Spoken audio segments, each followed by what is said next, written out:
మీకో విషయం తెలుసా?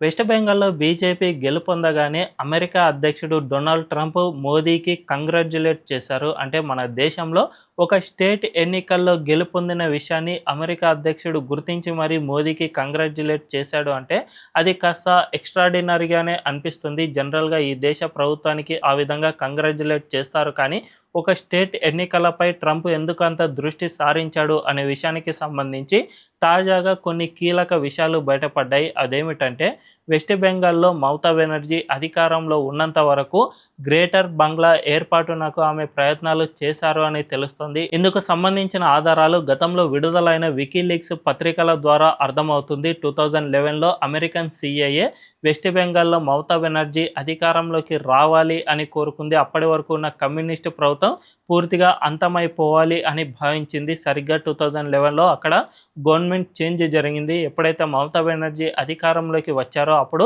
ఆమె ఆ రాష్ట్రంలో అక్రమ వలసదారులను పెద్ద ఎత్తున ప్రోత్సహిస్తూ వచ్చారు. ఆ తర్వాత గ్రేటర్ బంగ్లా ఏర్పాటులో భాగంగా డీప్ స్టేట్‌తో అనుబంధంగా ఆమె ప్రయత్నాలు చేశారు అని కూడా అమెరికా అధ్యక్షుడు డొనాల్డ్ ట్రంప్‌కు పూర్తి విషయాలు తెలుసు. మనం ఇప్పుడు గమనిస్తే ఎప్పుడైతే మమతా బెనర్జీ ఓటమి పాలయ్యారో ఆమెకు వెంటనే బంగ్లాదేశ్ నుంచి అక్కడి జమాతే ఇస్లామీ లాంటి తీవ్రవాద నాయకుల నుంచి సైతం సపోర్ట్ లభిస్తుంది. ఏకంగా వెస్ట్ బెంగాల్‌ను మీరు సెపరేట్ స్టేట్‌గా డిక్లేర్ చేయండి, మేము మీకు సపోర్ట్‌గా ఉంటాము అని సైతం అక్కడి నుంచి వ్యాఖ్యానాలు చేస్తూ ఉన్నారు. అంటే మమతా బెనర్జీ వెనుక డీప్ స్టేట్ నెక్సస్ ఎంత పెద్దగా ఉందో అర్థం చేసుకోవచ్చు. అందువల్లనే ట్రంప్ దీనిపై కీలకంగా దృష్టి సారించి ఎప్పుడైతే ఆమె ఓటమి పాలయ్యారో వెంటనే మోదీకి కంగ్రాచ్యులేట్ చేశారు అని విశ్లేషకులు చెబుతూ ఉన్నారు.